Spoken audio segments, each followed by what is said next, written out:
All right, everybody, we are back. My first guest is a cast member on Saturday Night Live and co-anchor of Weekend Update. She also wrote the hit movie Mean Girls. Please welcome Tina Fey.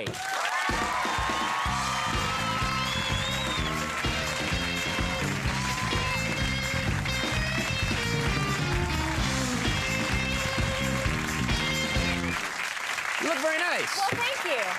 Nice to have you here on the show, huh? Nice to be here. Now, I have to ask about this because everybody's asking me about it because we're just a few floors away from Saturday Night Live. Your studio is right near ours, and I used to work there, and we have so many people on the show. Everyone thinks I know what's going on in Saturday Night Live. In the last 2 weeks, I've been deluged with people saying, what happened with Ashley Simpson? What's really going on?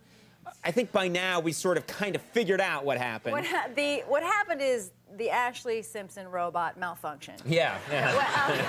No, Ashley had some voice trouble, and Right. she, and we all kind of know what happened was, but I really felt bad for her. You did feel bad. I did, because she's very young. I ran when it happened. I ran in the back and was like, we were all hiding. It was so embarrassing. You hit just be. That's an interesting reaction when you didn't even do the bad thing, or the bad thing didn't happen to you, but it's so embarrassing that the embarrassment radiates out, and you yourself were embarrassed. The thing that I felt the most kinship with her was when she did that little hoedown dance of embarrassment. She was like, Yeah. I feel like that could happen to me. Yeah. I feel like I could be in a situation where I would be so embarrassed that I would do a hoedown dance. You know, it's funny. I think that probably is, like, when people are choking, they go like this. When people are embarrassed, the universal symbol might be hoedown. It could be. But I don't blame little Ashley. You don't blame her? I blame the dad, because dad? I don't trust any dad that has a full head of highlights. It's My true. dad never has gotten highlights once in his life. Right. My dad tried it once in the 80s. My dad toured with Flock of Seagulls, and then he gave up on it. Now, we're both in a similar business where we do a lot of jokes. We joke about celebrities, and tonight, I'm doing some jokes about celebrities here and there, and it's all in good fun. But do you ever hear from celebrities that you've made fun of? Oh, yes. Can you give me an example? Well, yeah, I did. Actually, you mentioned him before. One time I did a joke about Bill O'Reilly, not even on the show, like at some other thing, and it wasn't that bad a joke. I kind of compared his books to poop, but other than it wasn't the worst joke ever. No, that sounds like a friendly nudge. But, so, like, a couple days later, I get this handwritten note messengered over on Bill O'Reilly stationery, and it said, like, "Dear Ms. Fey, I was very disappointed to hear about your recent remarks. I thought you were better than that. Right. Bill O'Reilly." Wow. How did you feel when you got that? Were you scared? First of all, I was like, I already have a dad. You're disappointed in me? Like, what's up? But I was scared. I felt really bullied. And then it was so great, because then, like, now, like, when Wienergate broke, I wanted Is that the official term, is Wienergate? Wienergate. Okay. Then it was like, I wanted to, like, cross the names off and send it back and be like, "Dear Bill, I was very disappointed in your recent remarks. I expected more from you. More of you." That's fair.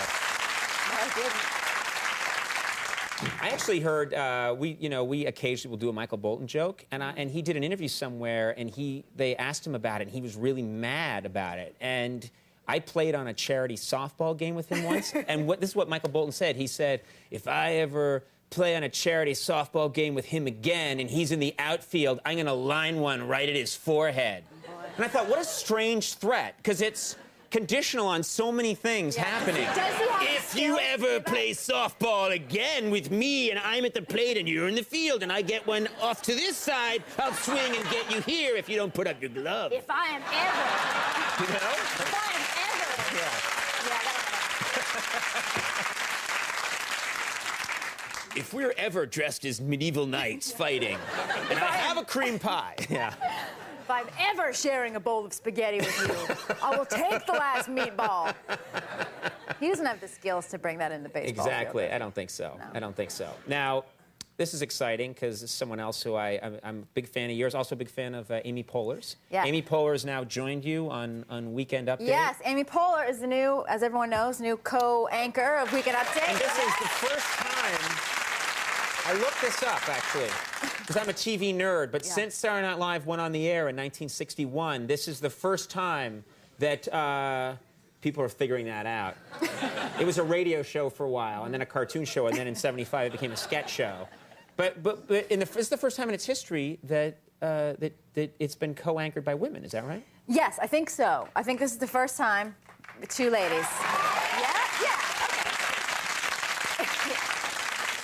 We got to get that applause sign fixed. It's lit very I think the dimly. smattering of applause thing just worked, but not the applause sign. But yes, it's two ladies now. Yeah. And it's different because, you know, we had to figure out, like, what the vibe was going to be. Because with me and Jimmy, it was always sort of like I was the smart one and he was the cute, funny one that people liked. And then, but you know what I mean? There was but with two ladies, now it's like we're two equal whores. That's the vibe. That's nice. I like that energy. Two whores working together. Confident whores working in partnership. Intelligent whores, There's yeah. no pimp. No, you don't need a pimp. Lauren's a pimp. But how does it? He is the pimp to their hoes. I'll stand by that remark. Who's your pimp? This crowd is like, I don't know what the sound of that. We better get out of here. It's getting ugly. Do you like the dynamic of two women on Update? I do. Yes, I do like it. You know, first there was a lot of like, will we dress the same? Will we dress different? And like, you know, I kept saying like, we should dress like Destiny's Child, where like, I have a blue outfit with a feather going this way, and you have a blue halter suit. Right. But the one thing we have sort of realized that we have to be careful is, I don't know if you know this about me, but I can skew a little gay on the TV. Like sometimes if I take a picture or something with Amy, like it looks like she's my bitch. Like I have to be careful. Like What? Really? Because I just like we shot the Do you have any statistics that back this up that you skew gay? I feel like it's a Nielsen thing. They can test that. I skew very gay. But no, like we shot a new opening for the thing, like where they say like, now it's time for Weekend Update, like this 15-second little video.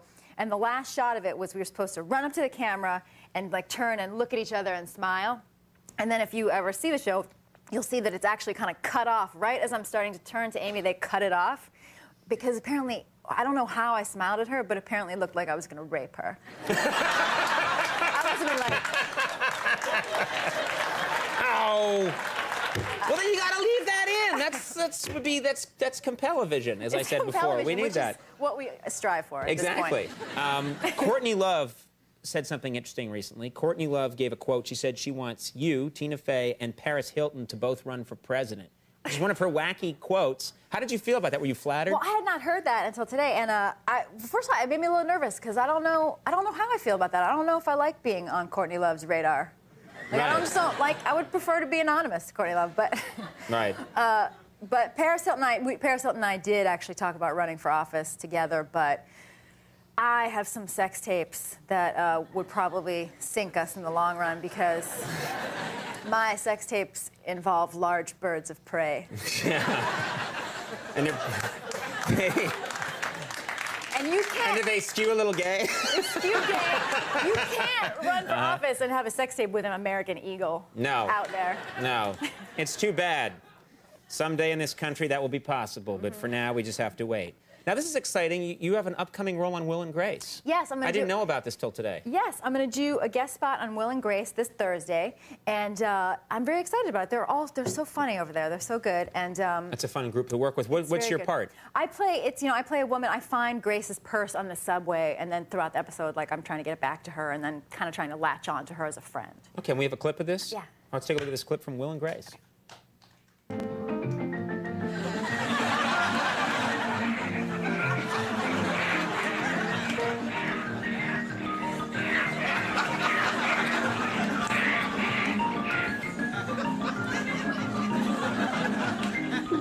Surprise! If that was in primetime television, I would watch it every week. They don't really want me on Will and Grace. That was a lie. All right, well, stay tuned for that very special Will and Grace this week. And this weekend, this is a great host. Liam Neeson. Has he done the show before? I don't think he has. I don't think he has. Liam Neeson is hosting Saturday Night Live with musical guest Modest Mouse. Great show. Tina Fey. Great as always. Thank you. Spencer Fox coming up. We'll take a break. We'll be right back.